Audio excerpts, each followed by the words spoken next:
Nunca llegarás a ser ni la mitad del hombre que fue mi ex, dijo ella, en un tono lo bastante alto como para que lo escuchara la pareja que cenaba 2 mesas más allá. Pero el verdadero cambio no llegó con esas palabras. Fue el silencio posterior lo que marcó un antes y un después. Un silencio denso, que cayó como concreto húmedo sobre la mesa. Los tenedores se detuvieron en el aire, las copas quedaron suspendidas a medio camino de los labios. Vi cómo una gota de vino se aferraba al borde de su copa, como si incluso esa gota deseara escapar del momento. Frente a mí, Denise sonreía con esa seguridad altiva de quien cree que acaba de ganar una batalla. Era nuestro aniversario. 40 años desde que nos conocimos. 36 desde que nos casamos. 24 desde que nos mudamos a esa casa que pasé 2 años diseñando personalmente desde cero. 12 desde que me retiré y le di el espacio para que se redescubriera, yoga, una silla en la junta de una ONG, y aparentemente, tiempo para añorar a su exnovio de la secundaria, aquel mariscal de campo que ahora parecía representar para ella algún tipo de estándar inalcanzable. Ella me observaba, esperando una reacción. No se la di. Terminé de masticar, tragué con calma y me limpié la comisura de los labios con la servilleta de tela, como si estuviera evaluando la cocción de un filete, no de nuestro matrimonio. Asentí con la cabeza, con serenidad. Gracias por la información, dije. Los amigos en la mesa, que una vez fueron nuestros amigos, se removieron incómodos. Carol alargó la mano hacia la cuenta. Mitch fingió recibir una llamada del trabajo. El camarero, con mi crème brûlée en mano, dudaba si dejarla o ir discretamente. Yo no me moví. No parpadeé. Tomé el postre. Lo que nadie sabía, y menos que nadie Denise, era que mi silencio no nacía del desconcierto, sino de la estrategia. Ya lo sabía. Ella había ido dejando pistas pequeñas pero evidentes, como si inconscientemente quisiera que la descubriera, pero necesitara verse como la víctima en el relato. Esa bolsa de gimnasio que siempre traía un aroma a colonia que no era la mía. Su repentino gusto por los whisky sour, la bebida favorita de él, según ese anuario escolar que me obligó a ojer cuando estaba borracha una vez. La música que sonaba en la cocina, una lista de reproducción con temas de los 90, puro golpe de nostalgia con intenciones. Y el detalle más revelador, llevaba puesto el collar de esmeralda que él le regaló en la universidad. El mismo que, años atrás, encontré guardado en una caja sellada en el desván y del que nunca dije una palabra. Ella me aseguró que lo había empeñado en una época difícil. Pero ahora lo tenía de nuevo en el cuello, brillando como un anuncio luminoso que gritaba, lo extraño. Así que no fue sorpresa lo que sentí. Fue cálculo. La observé mientras salíamos del restaurante. Reía con Carol, del brazo, y murmuraba lo bastante alto como para asegurarme de que la escuchara, se quedó ahí sentado. Como una estatua. Ni siquiera lucha por mí. Creían que me rompería. Que regresaría a encerrarme en esa cueva silenciosa dentro de la casa, esa que ella nunca pisaba, y que allí me quedaría, lamiendo heridas invisibles mientras ella actuaba como diva fiestera en las redes sociales, quitándose el anillo para posar en sesiones de fotos.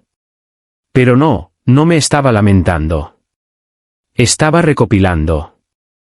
Porque 2 meses antes, había contratado a una firma especializada en análisis forense digital. Nada llamativo. Solo una recomendación de un amigo, después de que Denise, por error, me enviara un pago por Venmo dirigido a alguien llamado Jai. El mensaje decía, anoche fue fuego, seguido de 3 emojis de frío y un guiño. Fingí no entender. ¿Esto es para mí? Le pregunté. Ella respondió, ups, era para Janet. Claro.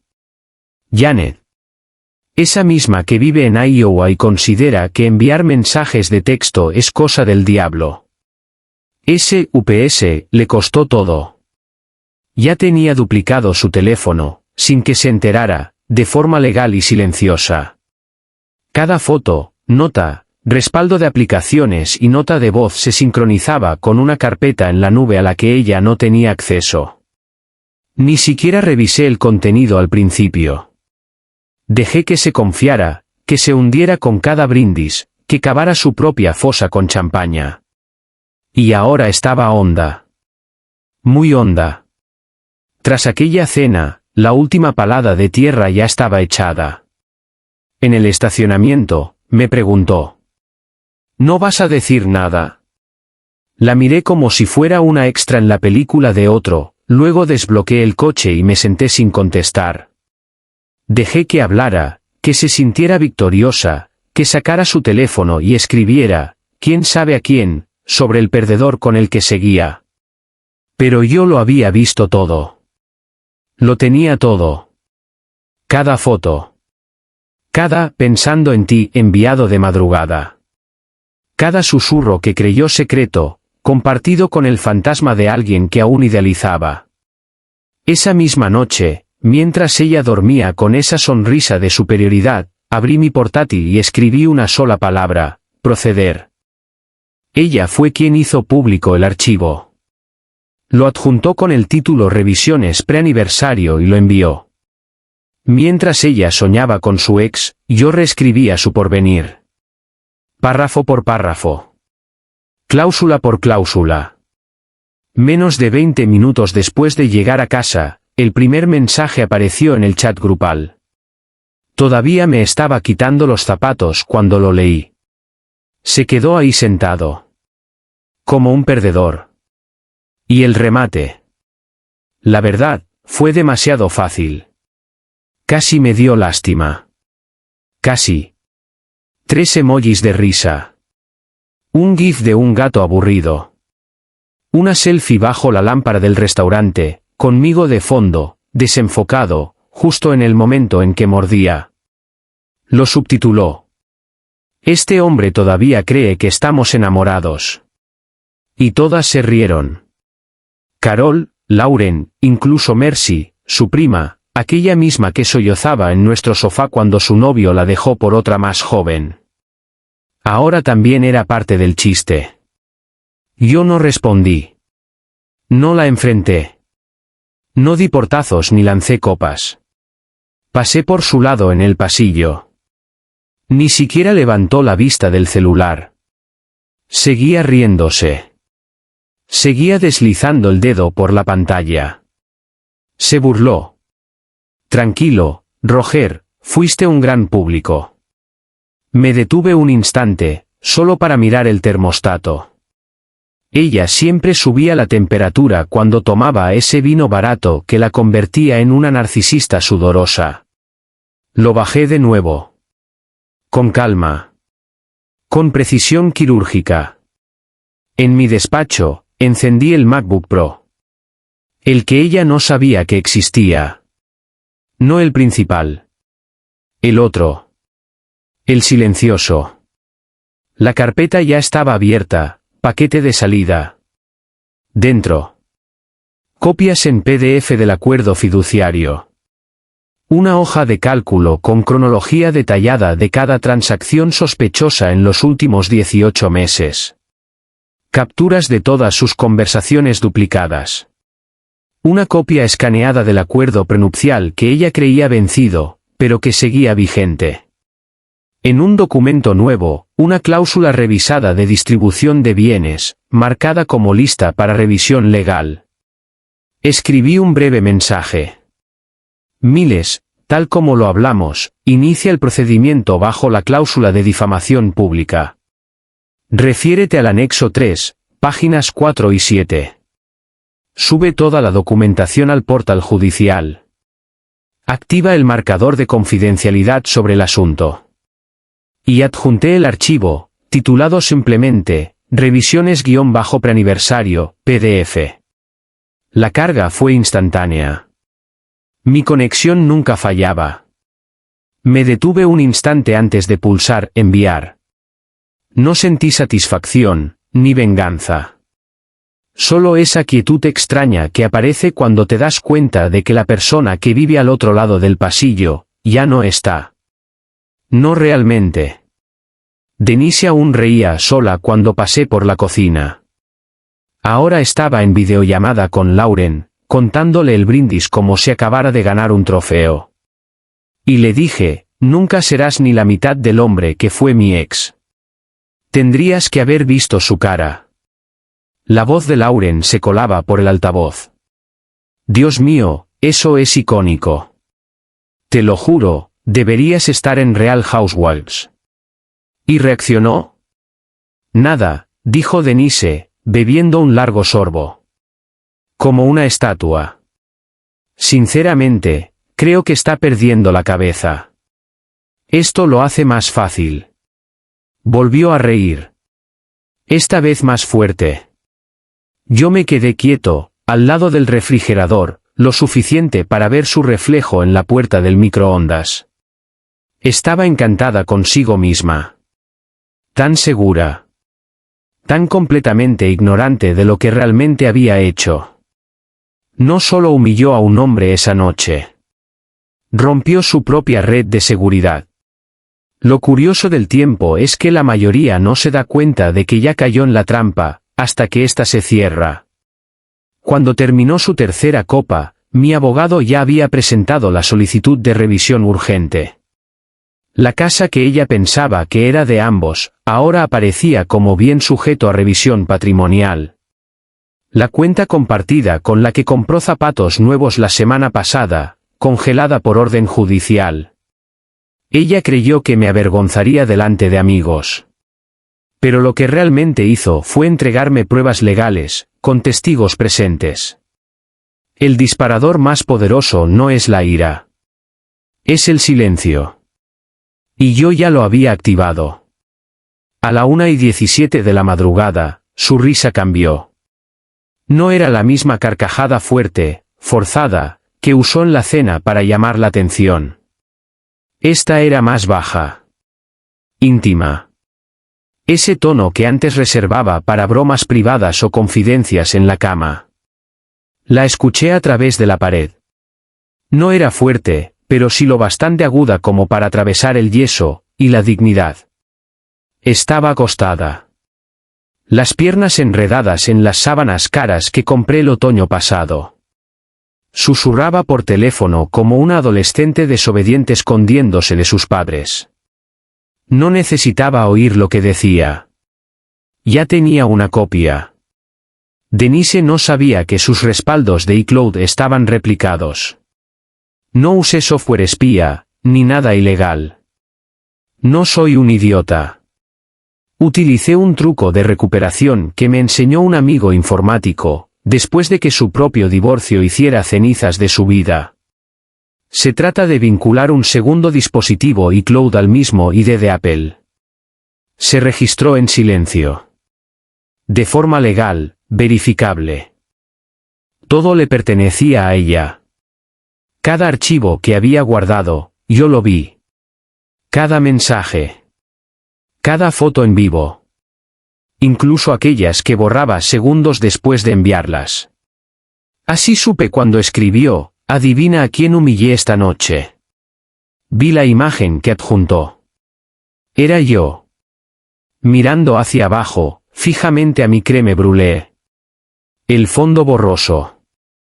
Había recortado la foto justo lo suficiente para que no se viera su copa de vino ni las caras de sus amigas, que fingían escandalizarse. Luego el siguiente mensaje. Ojalá fueras tú con quien volví a casa. Y el emoji de un corazón negro. Una forma digital de escupirme en la cara. ¿El nombre? Jared. La misma J de aquella transferencia fallida por Venmo, meses atrás. Ese Jared había sido bartender en un resort donde nos hospedamos hace 15 años. Lo volvió a ver durante un retiro de yoga de su amiga la primavera pasada. El mismo donde juró que no había señal de celular. Resultó que sí la había. Solo que no para mí. ¿La ironía? Jared ahora trabaja como jardinero y contratista de exteriores, con un ego tan inflado que se puede ver desde la estratosfera. Y ella estaba intentando revivir aquel fugaz romance de verano adolescente con un aire de crisis de mediana edad, como si fuera el guión de una mala película para televisión. Creía que estaba en control. Que burlarse de mí en un hilo privado la convertía en una especie de mujer fatal. Pero esto no era seducción. Era prueba. A la 1:21, le envió otro mensaje a Jared. Siempre fuiste mejor en la cama. Incluso en aquel entonces. Y yo, no reaccioné. Ni un gesto. Ni una tensión en la mandíbula. Solo hice clic en descargar del archivo zip que descendía desde su nube hacia mi unidad segura. Todo organizado. Con etiquetas. Con fechas. Admisible ante un tribunal. La gente piensa que lo que duele de una traición es la infidelidad. No lo es. Lo que realmente duele es la soberbia. La manera en que actúan como si nunca fueras a darte cuenta. Como si fueras demasiado lento. Demasiado bueno. Demasiado viejo. Demasiado ingenuo para notar la diferencia. Como si tu silencio fuera sinónimo de estupidez. Pero en mi silencio, yo estaba archivando. A las 2:04 de la madrugada, ya se había sincronizado todo su carrete fotográfico. Incluida una imagen del fin de semana pasado. Su supuesto viaje solo para chicas. Aquel donde juraban que se quedarían en casa, verían películas y tomarían té. ¡Qué curioso! No recordaba que sus amigas tuvieran tatuajes que dijeran «guerrera» en la cadera. Ni manos con callos de quien coloca ladrillos 5 días a la semana. Ahí estaba Jared. Sin camisa. Sosteniendo una botella de champán en el fondo, mientras Denise posaba haciendo un gesto de puchero. Ella guardó la imagen con el nombre de SC-1434. Poco esfuerzo. Nada original. Reenvié todo a Miles, mi abogado. Asunto del correo, material complementario. Difamación y amenaza de adulterio. Sin comentarios. Sin emociones. Solo datos. De vuelta en el dormitorio, escuché el zumbido de su teléfono sobre la mesa de noche. Ella volvió a reír, esta vez con un tono más bajo, mientras tecleaba una nueva respuesta. No me molesté en mirar qué escribía. No era necesario. Ya tenía suficiente. No buscaba confrontación. Estaba enfocado en la construcción. Ladrillo a ladrillo, en formato digital. Estaba levantando el muro contra el cual terminaría estrellándose. Ella pensaba que escribía una historia de amor. Yo estaba redactando el desenlace. Y ella acababa de entregarme el último párrafo. A las 3:12 de la madrugada, Denise dormía profundamente, roncando suavemente al lado de una copa vacía de vino y con el ego reluciente tras una dosis fresca de autoengaño. A las 3:13, yo ya estaba conectado al panel financiero familiar. Todo en silencio. Con precisión. Sin movimientos innecesarios. Ella jamás se tomó el tiempo para aprender cómo funcionaba ese sistema. Siempre decía que eso era lo de Roger. Según ella, y se lo repetía a cada invitado en las cenas, su talento estaba en lo social. En otras palabras, coqueteaba con soltura, recordaba fechas de cumpleaños y tenía una habilidad especial para conseguir postres gratis con una sonrisa. Pero la estructuración patrimonial, las inversiones protegidas fiscalmente. Eso pertenecía a mi territorio. Y esta noche, ese territorio cerró sus puertas para siempre. Empecé por la cuenta de corretaje conjunta. Más de $500,000 acumulado. No está mal para alguien a quien ella describía como aburrido y retirado.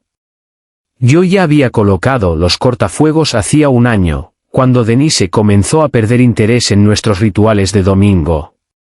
En ese entonces, el fideicomiso era solo un cascarón vacío. Dormía.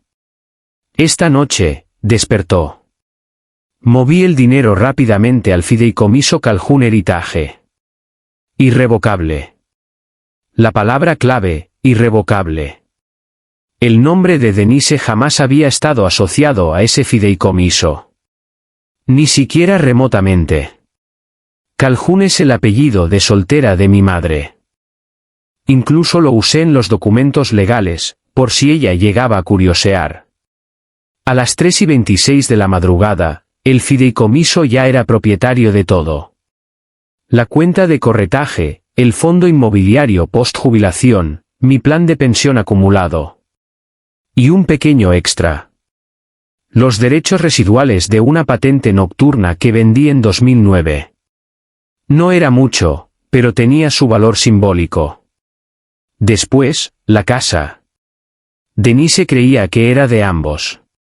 Una vez bromeó sobre colgar su diploma de pilates en la habitación de invitados como si eso tuviera peso legal. Pero el título de propiedad no estaba a nuestro nombre desde hacía más de 4 años. Todo se remontaba a la época en que mi sobrina se graduó de la Facultad de Derecho. Fundamos una sociedad de cartera, Pinewood Capital LLC. Le dije a Denise que era una estrategia fiscal vinculada a una pasantía. Se lo creyó. Con todo y copa de Chardonnay. La verdad era otra. Pinewood compró la casa. Al contado. Sin hacer ruido. Yo seguía pagando los impuestos. Seguía cortando el césped. Seguía limpiando las canaletas del techo. Pero, legalmente, éramos inquilinos. Bajo un contrato mensual renovable. La única diferencia entre un casero y un esposo es la documentación. Y yo tenía bastante de eso. A las 3:41, redacté y subí el aviso de reorganización al registro del condado. Un procedimiento de rutina. Automático. Pero esencial. Porque aseguraba que en cualquier auditoría de activos, el nombre de Denise no apareciera por ningún lado. Su contribución al inmueble había sido un tablero de ideas en Pinterest. Y una acalorada discusión sobre el diseño de los azulejos de la cocina. A las 3:49, accedí a la cuenta secundaria. Esa que no tocaba desde hacía meses. Una cuenta sembrada hace años, para emergencias. Esa noche, la emergencia había llegado. Y con ella, trasladé lo último que quedaba en los fondos compartidos. $87,492 con 14 centavos. Todo quedó limpio. Cerrado. Perfectamente ejecutado. Denise siempre insistió en usar su tarjeta Amex negra con su nombre impreso. Era parte de su imagen. Su forma de mostrar estatus. Pero la tarjeta conjunta, la que estaba conectada al dinero real. Esa no la había usado desde Pascua. Y eso me vino perfecto. Para las 4 en punto, ya había redirigido la dirección de entrega de todos los estados de cuenta a un apartado postal registrado a nombre del fideicomiso. Incluso actualicé la imagen de perfil en línea. Algo nuevo. Algo con peso simbólico. Un cuervo. No por superstición. Sino por lo que representa, un ave que espera, observa, y nunca olvida. Cerré la laptop. Me serví un vaso de agua. Desde la cama, ella se movió un poco. Se dio vuelta.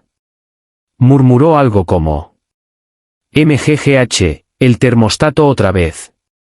Y se volvió a enroscar en las sábanas. No, cariño. El termostato funciona perfectamente. La que está congelada, eres tú. Mañana se despertaría pensando que todavía tenía opciones. Que aún conservaba algo de control. Que aún existía alguna versión de mí esperando pacientemente que se le pasara el berrinche. Pero esa noche, me volví intocable. Mientras ella soñaba con los halagos de Jared y su próximo pie de foto en Instagram. Yo ya había cerrado todas las salidas a sus espaldas. La auditoría no fue solo fría. Fue quirúrgica. Desperté a las 9:43 de la mañana. Un lujo que no me había permitido en años. La luz del sol ya se filtraba por las persianas, dividiendo el suelo de madera con líneas suaves, como un aplauso silencioso. Me estiré. Bostecé. Caminé descalzo hasta la cocina. Prensa francesa. Café Quiñón. El zumbido leve del refrigerador. No tenía prisa.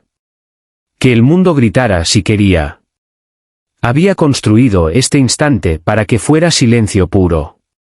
Finalmente tomé el móvil. La pantalla se encendió como un árbol de Navidad acoplado a un ataque de pánico. 255 llamadas perdidas. Denise. Su hermana. Un número desconocido. Uno guardado como Yoga Susan. Otro sin identificar, probablemente Jared haciendo su mejor intento de parecer alguien que aún importaba. Y los mensajes de voz. Dios, los mensajes de voz. El primero, Denise. Gritando. No era llanto melodramático. Era salvaje. ¿Por qué mi tarjeta está rechazada? Estoy en la gasolinera y este idiota tiene mi billetera.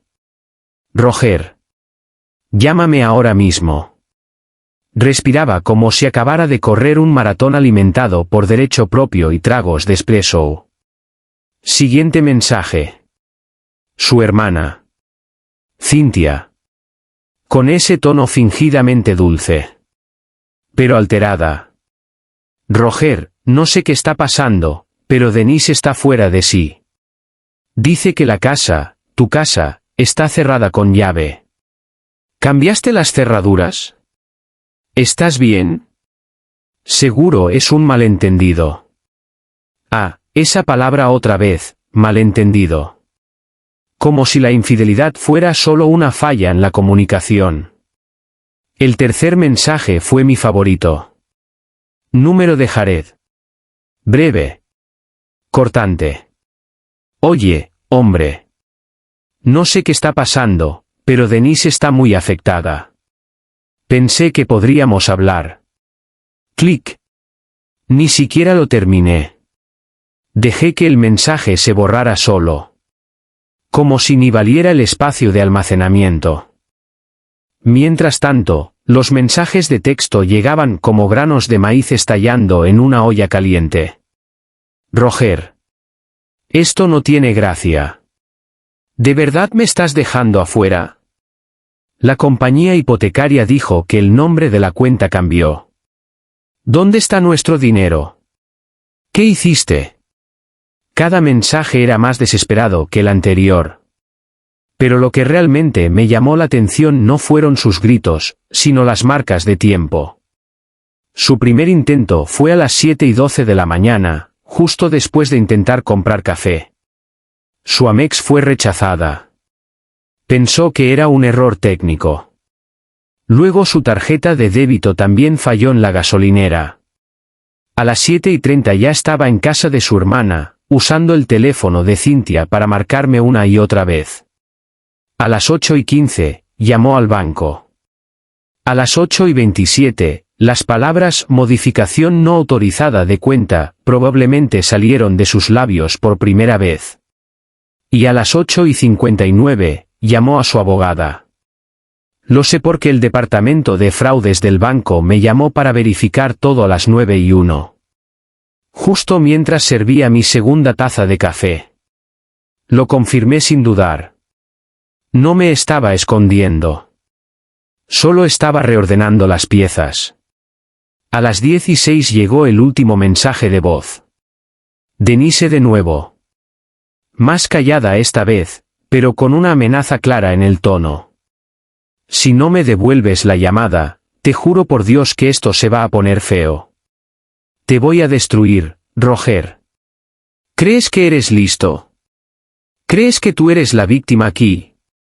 No, Denise. La víctima fui yo. Pasado. Ya no. Ahora soy solo el hombre con todas las pruebas. Intentó llamarme una vez más justo cuando abrí mi aplicación de noticias. Rechacé la llamada a medio timbre. Que se quedara rumiando en su propio rechazo. Que se revolviera en ese eco que siempre le decía que yo era el hombre débil. Todavía no entendía que su poder no era suyo. Era prestado. Sostenido por mi paciencia. Y yo lo había recuperado todo. Mientras ella se agitaba, yo daba un sorbo a mi café. Calmado. Constante. Preciso. A veces, la venganza no requiere gritos. A veces, solo requiere no contestar el teléfono. A las 11:02 de la mañana, Denise ya estaba en el auto, conduciendo como si algo la poseyera, con unas gafas de sol que no lograban ocultar esa mancha húmeda que bajaba por sus pómulos. El teléfono, en altavoz, rebotaba entre sus piernas y la consola central. Seguía llamándome cada 5 minutos, como si la repetición fuera a devolverle el control. Los semáforos se desdibujaban. Los bocinazos estallaban a su alrededor. Pero ella no notaba nada. Solo sabía una cosa. Su nombre ya no tenía valor en el banco. Sus tarjetas estaban muertas. Y la compañía hipotecaria había mencionado algo sobre una reestructuración corporativa. Su realidad empezaba a deshilacharse por los bordes. Necesitaba un punto de anclaje. Necesitaba esa casa. El lugar con los rosales que regaba solo para las fotos de Instagram. La cocina donde quemaba la sopa, pero grababa vídeos sirviendo comida para llevar como si fuera alta cocina. El baño de arriba con el espejo que ella misma apodó el revelador, porque, según decía, la hacía lucir más joven de lo que Roger merecía. Esa casa, para ella, no eran solo paredes. Era su escenario. Cuando su auto se detuvo en el camino de entrada a las 11:49 de la mañana, Denise esperaba regresar a lo que siempre consideró su reino. Pensó que subiría las escaleras, me encontraría reflexionando en el despacho y comenzaría su típico monólogo sobre lo que yo realmente quería decir con todo esto. Tal vez incluso lloraría. Siempre se le dieron bien las lágrimas cuando se sentía acorralada. Pero la casa no la recibió. El panel del teclado mostró una luz roja intensa. Su llave no encajaba. Lo intentó otra vez. Con más fuerza. Como si apretar más pudiera forzar una negociación. Luego fue hacia la puerta lateral. Mismo resultado. Hasta el garaje tenía un panel nuevo. Esta vez, el pánico llegó más rápido. No era el caos controlado de las llamadas al banco esa misma mañana. Era confusión en estado puro. Instintiva. Golpeó la puerta con la palma de la mano. Luego con ambos puños. Gritaba ahora. Roger. Abre esta maldita puerta. ¿Qué demonios es esto? Nada. Silencio total. Pegó la cara contra la ventana del comedor, protegiendo los ojos del reflejo del sol. Y entonces lo notó. La lámpara de techo, esa que ella misma insistió en instalar por ambiente, ya no estaba. La mesa del comedor había sido reemplazada por otra. Una más moderna, de vidrio y metal cromado. Nada quedaba de la mesa de madera natural que tanto defendió. Tampoco estaba el camino de mesa beige que compró en esa boutique carísima. Ni una sola foto de la boda en los estantes. Y lo peor. Zapatos junto a la puerta. No eran míos. Tampoco suyos. Eran nuevos. De mujer. Talla 37, quizás. Bailarinas negras, alineadas cuidadosamente sobre un felpudo que ella nunca eligió. Su rostro palideció. Corrió hacia el patio trasero. Intentó abrir la puerta corrediza, esa que solía dejar entreabierta para ventilar. No se movía. La sacudió. Pateó. Gritó. Una voz la llamó desde el otro lado de la calle. Denise. Se giró. Era Harold. Jubilado, viudo y metido en todo. Siempre podando sus arbustos como si fueran trincheras. Pensé que te habías mudado la semana pasada, dijo, parpadeando. No sabía que ibas a volver. Ella lo miró fijamente. Parpadeaba como si le hubieran dado una bofetada. ¿De qué estás hablando? Harold se rascó la barbilla. Sin entender nada. La mujer joven. La de rizos. Se mudó el jueves pasado, ¿no? Pensé que era tu sobrina o algo así. Le dije hola. Ella me dijo que era la nueva inquilina. La casa se ve estupenda, por cierto. Inquilina. Su mente dio vueltas. Giró sobre sí misma y miró la casa otra vez. El felpudo ya no decía bienvenida. Ahora decía, vive con intención. Una vida nueva había comenzado dentro de lo que solía ser suyo. Denise se quedó congelada durante 30 segundos completos antes de volver a agarrar su teléfono. Sin llamadas perdidas. Sin mensajes nuevos. Empezó a escribir con rapidez. El pulgar le temblaba. Roger. Necesitamos hablar. Esto ya no tiene gracia. ¿Rentaste la casa? ¿La vendiste? Tengo derechos. No puedes hacer esto. Llamaré a un abogado. Pero yo ya lo había visto. El mensaje se había sincronizado al instante en la carpeta de archivos, justo al lado de los coqueteos de anoche y el colapso de esta mañana. Intentó llamarme una vez más. La llamada fue directo al buzón.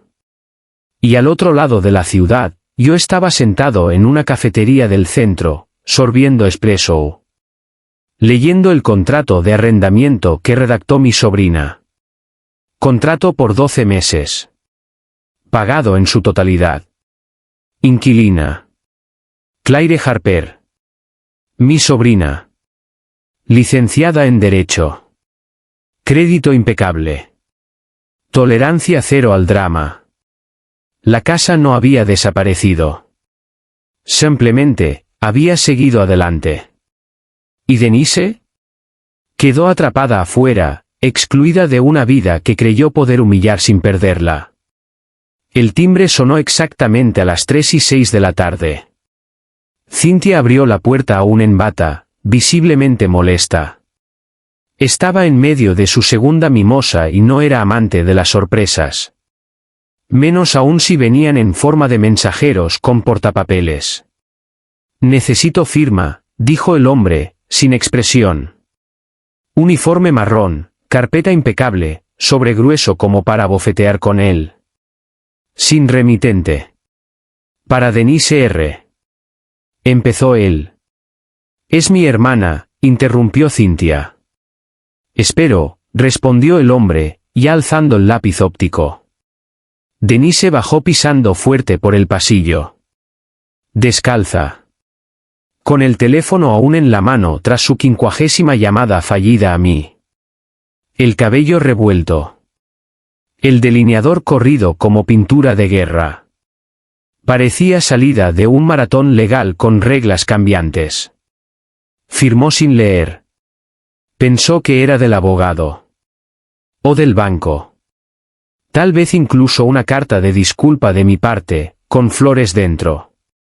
Como las que le enviaba cuando teníamos 25 años y aún creíamos en los finales suaves. Pero no. Abrió el sobre y extrajo el primer documento. Anulación de matrimonio mediante disolución de fideicomiso. No era una demanda de divorcio. No era una solicitud. Era una declaración. Resumen completo. Tono neutro. Consecuencias letales.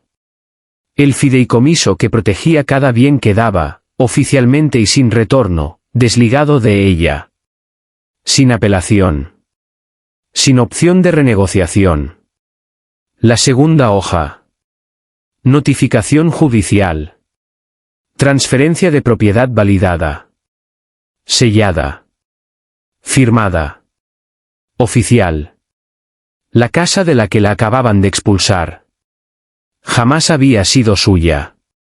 El banco había reconocido la transferencia completa. Y la nueva inquilina, Claire Harper, era legal, solvente, y con todo pagado.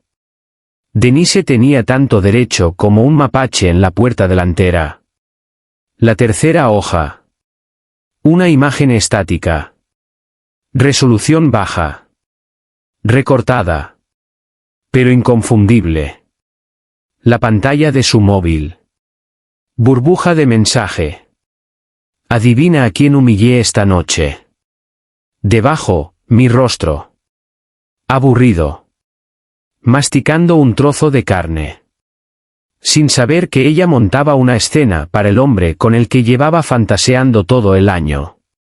El mismo que decía ser una lección, no una amenaza.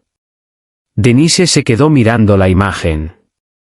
El color desapareció de su cara como si alguien hubiese tirado del enchufe. Y entonces llegó al último elemento. Una nota manuscrita. Una sola frase. Centrada en la página. Esto no era por él. Era por ti, por no verme. Sin firma. Sin amenaza. Sin floritura final. Solo eso. El mundo no terminó con gritos. Terminó con silencio. Denise se dejó caer en el sofá. Sin decir una palabra. Cynthia preguntó. ¿Qué es? Una vez. Tal vez dos. Sin respuesta. Denise solo miraba la nota. Como si le hubiese golpeado con más fuerza que cualquier sentencia. No solo le decía que había perdido. Le explicaba por qué. Siempre creyó que humillar era una forma de poder. Algo que podía lanzar como confeti, mientras yo sonreía debajo, con los dientes apretados. Pero esto era algo distinto. Era calculado. Coreografiado. Impecable. Y por primera vez, no había nadie a quien impresionar. Sin público. Sin grupo de chat riéndose entre emojis. Solo un sofá, un resguardo de mensajería, y una verdad que ya no podía distorsionar. Esto no iba sobre su ex. Iba sobre su punto ciego, yo. Llegó tarde, como no. Con gafas de sol demasiado grandes para su rostro y sin coherencia con su atuendo. La blusa arrugada parecía haber sido recogida del suelo de la habitación de invitados de su hermana. El cabello, que siempre llevaba perfectamente alisado o rizado con precisión quirúrgica, ahora colgaba sin vida sobre sus hombros. Su postura gritaba desafío. Pero las manos la delataban. Inquietas. Apretando la correa del bolso como si ese gesto pudiera sujetarla a una versión de la realidad que ya no existía. El café era territorio neutral.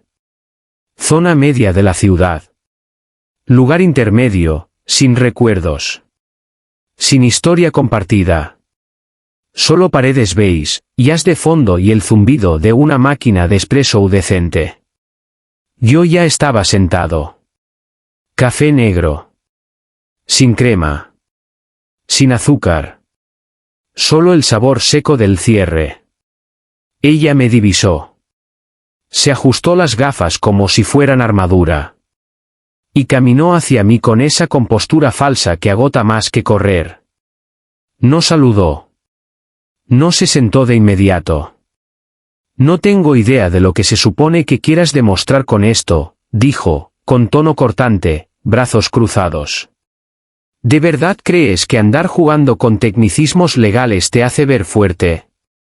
Te hace ver patético. Tomé un sorbo de café. Lo dejé sobre la mesa. Y deslicé una carpeta hacia ella, usando solo 2 dedos. Calmo. Preciso. Silencioso. Ella no la tocó al principio. Solo la miró. Tú dijiste que no soy ni la mitad del hombre que fue tu ex, dije, en voz baja. Buena noticia, él también se lleva la mitad de la culpa. Su boca se abrió. Se cerró. Se abrió otra vez.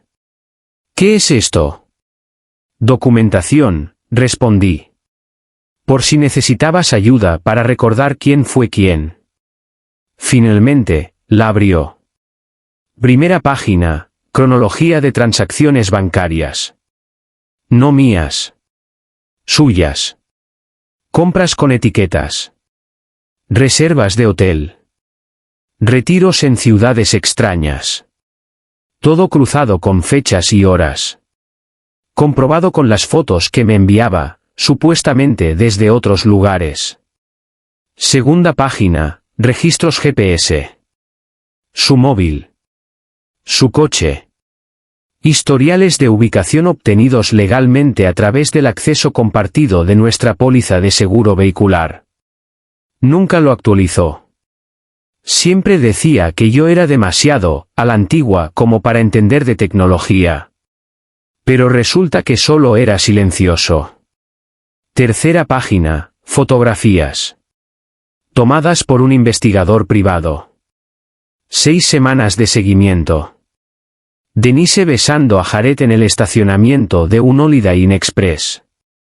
2 horas antes de decirme que una amiga suya había tenido una crisis de bienestar. Otra imagen. Ella registrándose en un Airbnb junto al lago. Una sola cama. No 2. Fecha y hora. Todo claro. Pasó las páginas más rápido ahora. Las manos le temblaban. Buscaba desesperadamente esa hoja milagrosa que le permitiera reescribir la historia.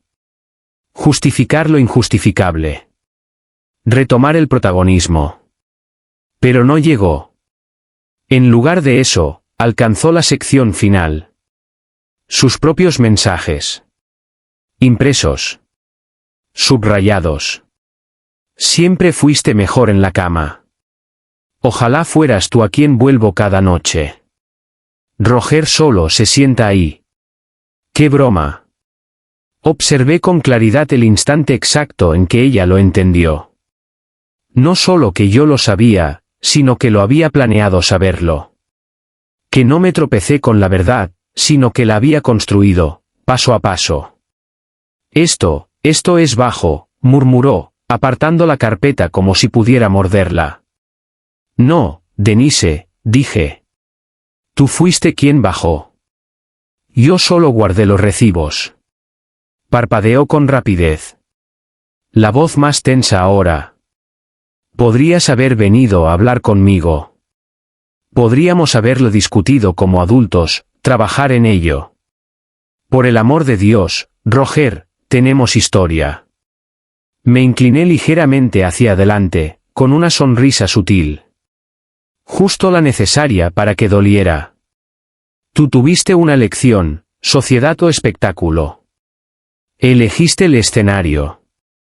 Este es tu acto final. Se recostó hacia atrás, cruzando los brazos. ¿Y ahora qué? ¿Quieres una disculpa? ¿Una confesión? Tomé el último sorbo de café. No, respondí.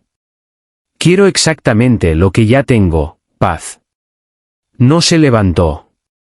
No gritó. Por primera vez en semanas, tal vez meses, Denise permanecía completamente inmóvil. El peso de la carpeta sobre la mesa crecía con el silencio. Cada hoja parecía de plomo.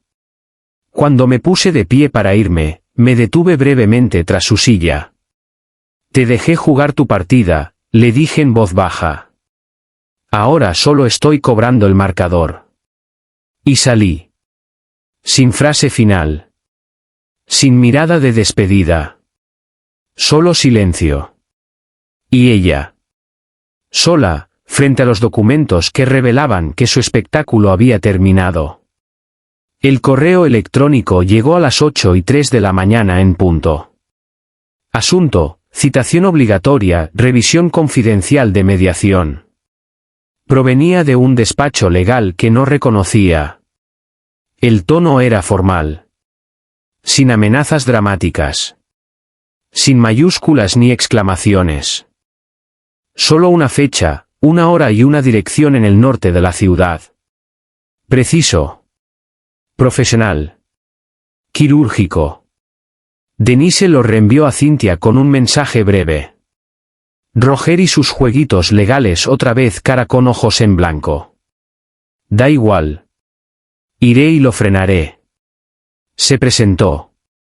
Con tacones demasiado altos para reflejar seguridad.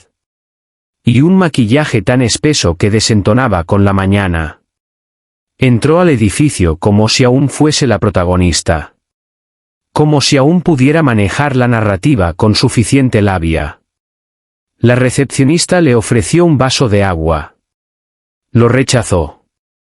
Siempre lo hacía. En su mente, admitirse era mostrar debilidad. Un hombre alto, rostro pétreo, traje gris grafito, abrió la puerta. Por aquí, señora. La sala era fría. Una mesa larga. 3 sillas. Una pantalla plana en la pared ya encendida, en silencio. Ella se detuvo a mitad de paso. En la pantalla, una imagen congelada del restaurante. Su rostro deformado por la mueca de su brindis. Ojos brillando con crueldad. Copa de vino en alto. Luego el vídeo. Su voz. Clara. Nunca serás ni la mitad del hombre que fue mi ex. Risas. Las suyas. Más fuertes de lo que recordaba. Roger, tranquilo. Masticando. Imperturbable. Parpadeó rápidamente, como si eso pudiera apagar la pantalla. ¿Esto qué es? ¿Una especie de montaje teatral? Espetó. ¿Contrató un director de cine para esto? El abogado no respondió. La imagen cambió. Vídeo desde un vestíbulo de hotel. Ella registrándose con Jared. Leggings de yoga. Gafas oscuras enormes. Su mano reposando sobre el pecho de él, en el mostrador. Luego, en el bar del hotel. Brindis. La mano de Jared sobre su muslo. Después, en una cabaña. Denise, en su regazo. Riendo. Camisa medio desabrochada. Toma lejana. Ángulo bajo. Teleobjetivo. Ella retrocedió. Instintivo. Primitivo. Eso es una violación, balbuceó. El abogado, aún en silencio, pulsó un botón. El vídeo se detuvo. La imagen congelada mostraba a Denise besando a Jared, apoyada contra un coche alquilado. Creo, dijo él con calma, que solías llamar a esto tus fines de semana con amigas. Las rodillas de Denise casi cedieron. Se sostuvo de la silla y cayó sobre ella. Nadie debía ver eso, susurró. Tenemos estados de cuenta bancarios, historiales de mensajes, reservas de hotel, continuó el abogado, deslizando una carpeta hacia ella. Todo es admisible. Has difamado públicamente a tu esposo frente a varios testigos. Has mantenido una relación adúltera de forma continuada. Y has utilizado bienes compartidos para financiar esas actividades. Ella no respondió. La máscara de rímel ya se cuarteaba, revelando el shock que no lograba ocultar. El abogado hojeó hasta el último documento. Has violado la cláusula de conducta moral del acuerdo prenupcial, que, debo aclarar, nunca expiró. Denise levantó la vista. El labio inferior tembloroso. Estás mintiendo, murmuró. Él no haría esto público. No es así. Él no es como tú. No estoy aquí para convencerte de que lo haría, respondió el abogado.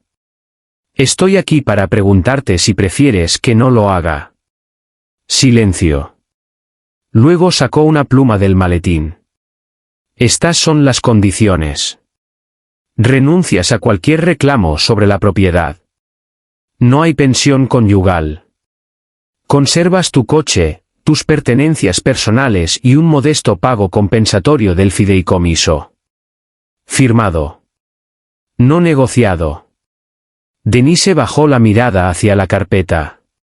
Su nombre, impreso en tipografía fría, sobre las palabras, renuncia de derechos. Cuando habló, la voz se le quebró. ¿De verdad lo grabó todo? El abogado no contestó. No hacía falta. La pantalla detrás de él hablaba por sí sola. Su pasado proyectado. Sus mentiras documentadas. Su actuación, por fin, sin filtros ni retoques. Y allí estaba ella. No la mujer que intentó aparentar ser, sino la que verdaderamente era. Y todo lo que se necesitó fue presionar reproducir. El vestíbulo del juzgado olía a desinfectante y aire acondicionado. Estéril. Impersonal. Como si el lugar hubiese olvidado que era la empatía. Roger estaba junto a una columna de mármol, cerca de la salida. Chaqueta gris entallada. Manos entrelazadas. Sin corbata. Sin maletín. Solo un sobre en la mano. Papel grueso, color crema. Su rostro no mostraba emoción. No era frialdad. No era crueldad. Era cierre. Denise entró como una tormenta sin viento. Los tacones resonaban contra el suelo de piedra, demasiado fuerte para tanto silencio. Vestía de negro, como si estuviera de luto. Pero nadie podía decir si lloraba por el matrimonio, o por su imagen. El maquillaje, aplicado con demasiado esmero, ya comenzaba a correrse en los bordes. Sus labios temblaban por algo que no era frío. Roger, espera, dijo, casi sin aliento. ¿Podemos hablar un minuto? Él no se movió. No la miró con rabia. Solo la observó como quien contempla una casa ya consumida por el fuego. Yo solo. No creí que llegarías tan lejos. Pensé que podríamos arreglarlo. Hemos superado cosas peores, ¿no? Su voz se quebró como hielo bajo peso. Roger extendió el sobre. No dijo una palabra. Ella dudó. Luego lo tomó con ambas manos, como si pudiera explotar. Pero no lo hizo. Simplemente pesaba más de lo que parecía. No lo dije en serio, esa noche, dijo rápido, con desesperación. Lo que mencioné sobre Jared fue una estupidez. Estaba borracha. Y enojada. Acabó, dijo Roger finalmente. Su tono, sereno, preciso. Ya veo. Dijiste que no soy ni la mitad del hombre que fue tu ex. El rostro de Denise se descompuso. Vidrioso. Asintió una vez. Las lágrimas ya no se escondían. Arrepentimiento crudo, mezclado con la certeza de que nada de lo que dijera borraría los últimos meses. Roger se inclinó ligeramente. Lo justo para que ella pudiera oler el café negro, y algo parecido a lo definitivo. Y resulta, susurró, que tú, ni siquiera eres la mitad de la mujer que yo creía que eras. Se dio la vuelta y caminó hacia la salida. Sin gritar. Sin culpas. Sin amenazas sobre el futuro. Solo el eco de sus pasos. 1. 2. Y luego, el silencio, mientras las puertas pesadas se cerraban tras él. Denise quedó en medio del vestíbulo. Aún con el sobre en las manos. Temblando. Familias, abogados y extraños pasaban cerca de ella. Nadie se detenía. Nadie la veía como ella necesitaba ser vista. Dentro del sobre no había carta. Ni palabras de despedida. Solo una hoja impresa. Acuerdo finalizado. Firmado. Archivado. Ejecutado. Y debajo, en letra pequeña. Algunos finales no son ruidosos. Son limpios. Y por primera vez en su vida, Denise entendió que el silencio podía ser más atronador que cualquier venganza.